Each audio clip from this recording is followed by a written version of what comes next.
désignation du président de la 9e, de la toute dernière législature sur Alpha Condé. Vous vous souvenez, Alpha qui gardait encore le mystère sur celui-là qui allait occuper le perchoir entre lui et Damaro et Galikatou Diallo. Donc c'était vraiment chaud. Donc Kouri, la bataille était rude. Donc il comptait sur ses rares soutiens dans les médias. Je me rappelle de cet appel et puis donc je me rappelle de beaucoup de choses. Mais ce qui est quand même triste, c'est de le perdre à cette période. C'est un homme qui pouvait apporter beaucoup de la mort de l'honorable. Alors j'ai pas eu le privilège qu'a eu Marwan. Donc moi je ne l'ai pas pratiqué du tout. Je l'ai vu à distance. Alors ce que je peux dire de lui à distance, en tout cas de l'image qu'il me renvoyait, ça donnait l'impression de quelqu'un d'humble. J'ai pas eu l'impression que et même le contexte de l'élection du président de la 9e législature qu'il évoquait, autant certains s'étaient battus, autant j'ai eu l'impression que lui, il avait plutôt choisi d'obéir à la consigne qui avait été donnée par le président de Alpha Condé à l'époque. Difficilement. Non, jusqu'à la dernière minute. Difficilement. Oui. En tout cas, Damaro a bataillé pour monter. Absolument. Difficilement. C'est ce que je dis. Il a bataillé. Non, la dernière chose, ce n'est pas qu'il a concédé facilement. Non, ça n'a pas été facile. La dernière chose que je voudrais dire, alors c'est quand Ma a souligné le fait qu'elle est appréciée, qu'on lui ait rendu hommage sur la page officielle de la primature. Le gouvernement a même sorti un communiqué. Voilà, et moi je comprends bien ça, mais j'aurais aimé, je ne sais pas, c'est-à-dire quand vous êtes en conflit, quand les gens sont isolés, imaginons qu'il était interdit de sortie, imaginons qu'il soit concerné. C'était le cas. Donc je me demande comment interpréter le fait que subitement, quand les gens meurent, on donne l'impression qu'on les adulait, qu'on les aimait et qu'on partageait tout avec eux. Je pense qu'on doit être relativement cohérent. Vous respectez les gens, vous les respectez de leur vivant. Quand ça intervient après leur décès, c'est plutôt une communication politique. D'accord. Okay. On va progresser. Je le disais aussi, la situation sociopolitique était au cœur d'une rencontre aujourd'hui entre les acteurs des forces sociales. Une déclaration a été faite. Nous allons partir avec la régie pour nous faire écouter un extrait de cette déclaration. Et puis après, on se retrouve ici dans ce studio pour en parler. Le dialogue peut être placé sous la conduite d'un pool mixte de médiation composé comme suit.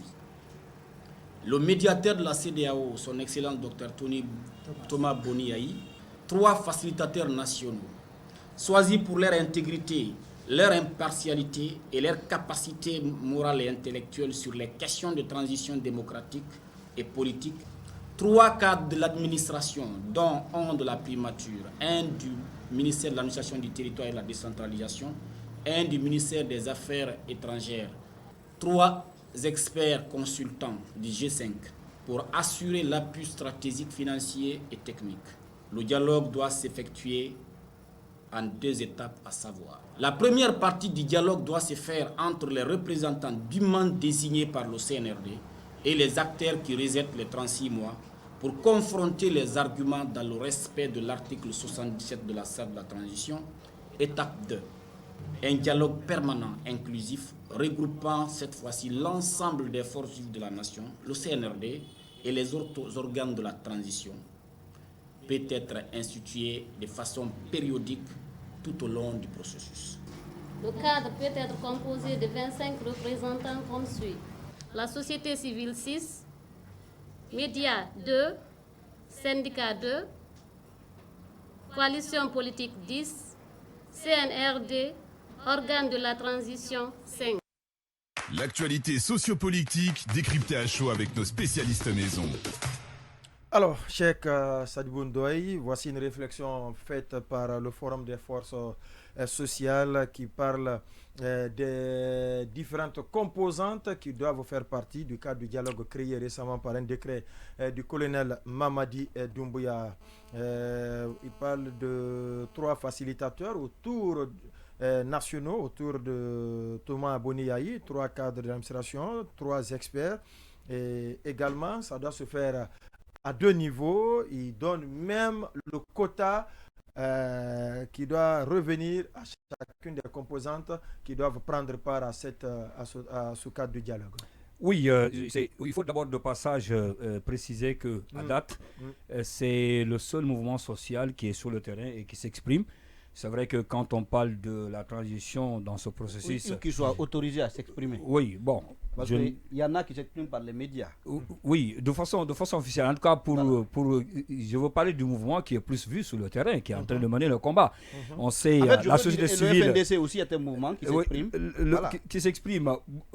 Ça, c'est peut-être d'une autre manière. La société civile, donc, qu'on a toujours entendu lorsqu'il est question de parler des situations aussi délicates de ce pays et qui le plus souvent ne répondent pas aux attentes des populations. Je pense qu'à ce niveau, quand on parle des forces sociales, ils sont, si vous voulez, en train de prêter le flanc et c'est courageux. C'est de passage même, je rends hommage à tout ce qui était autour donc de Sako, pour ce courage, parce qu'il n'est pas donné à n'importe qui quand même à ces temps aussi sensibles de faire des propositions. C'est vrai que ce sont des propositions, je ne dis pas qu'ils vont à l'encontre peut-être du CNRD, mais il y a, si vous voulez, une petite différence parce que ce qui a été donné tout récemment avec le CNRD, on a vu des facilitateurs, c'est-à-dire que le médiateur, quand vous regardez le contenu de ce qui a été donné, le médiateur il était carrément à haute. Aujourd'hui, ils font des propositions, dans laquelle proposition le médiateur international à la personne de Yahi Boni refait surface, mais aussi pour ce qui est des facilitateurs. C'est à ce niveau où je me pose toujours la question, parce que les facilitateurs, c'est vrai qu'on a toujours évoqué du fait que on a dit que ce sont des problèmes guinéens, il faut que ça soit réglé entre nous, Guinéens, c'est vrai.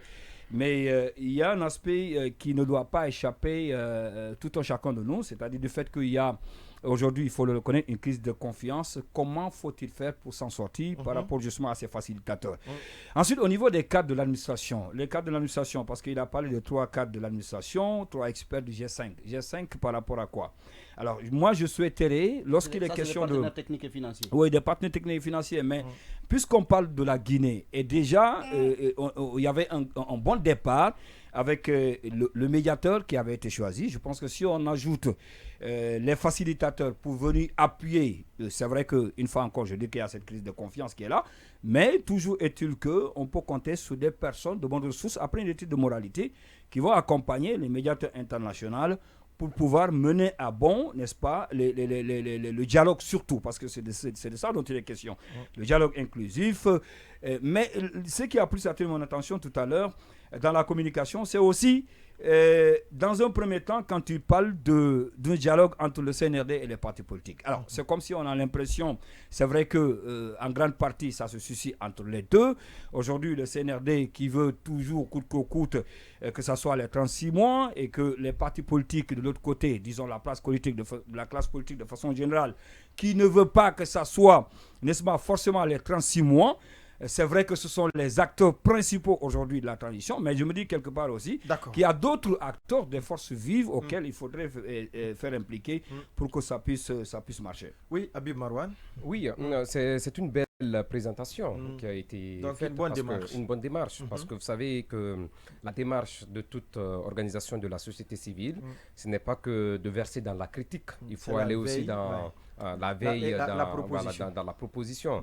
Et on sait que Abdou Sako s'est toujours illustré comme étant un paragon dans ce sens. C'est qu'il reçoit ici mes félicitations. Mais au niveau non, justement, non, je pense que c'est l'architecte quand même. Il faut avoir le courage de le dire. Voilà, quand c'est bon, c'est très rare de me voir verser ou de dresser quand même des lauriers pour des acteurs de la société civile qui sont pour la plupart des gens volatiles et qui sont aussi des gens qui sont des moulins à vent. Mais pour le cas spécifique de Sako, je pense que c'est une illustration parfaite qui trouve, c'est un oiseau rare dans nos cieux.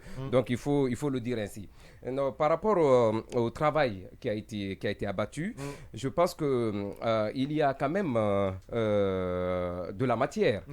Surtout que quand on regarde certains travail hautement scientifique, puisque les 2 étapes qu'ils ont établies, c'est la première étape consiste carrément sur le format. Donc sur ce format, je pense qu'au-delà de cette belle représentation qui a été faite, c'est aussi les éléments qui peuvent être entrés dans le jeu. Donc je pense que le quota qui est attribué à chaque parti ou à chacun qui doit faire partie du dialogue, à chaque entité qui doit faire partie du cadre de dialogue, je pense que cela aussi légitime un peu la démarche et ça traduit tout le sérieux qui accompagne le travail qui a été abattu. Le second aspect, c'est par rapport, parce que